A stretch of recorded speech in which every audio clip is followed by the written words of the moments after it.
I just kind of did an absolute ton of work experience here, there, and everywhere, really.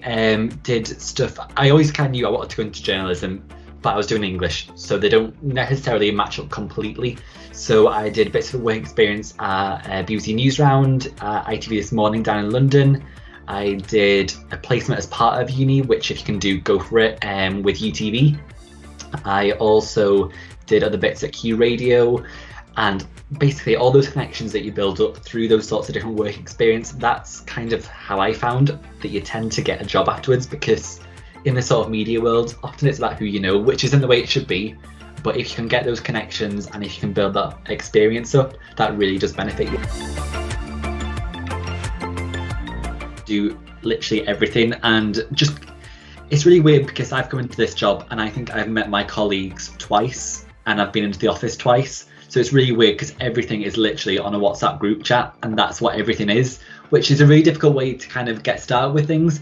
But it makes you really independent worker. You do all the stuff yourself. You don't always have to kind of have someone right next to you. You've got to have that initiative to kind of go forwards and do stuff yourself.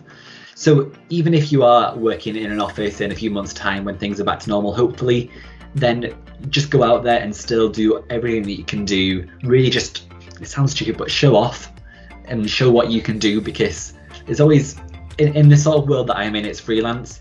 And especially with uncertainty in terms of economics and stuff, your job could be cut at any time.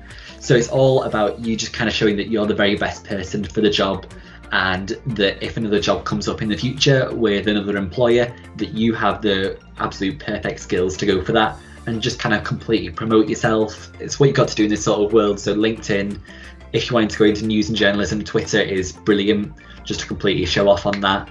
If you can get some freelance articles in different places, that's brilliant as well. So just go for whatever you can, really.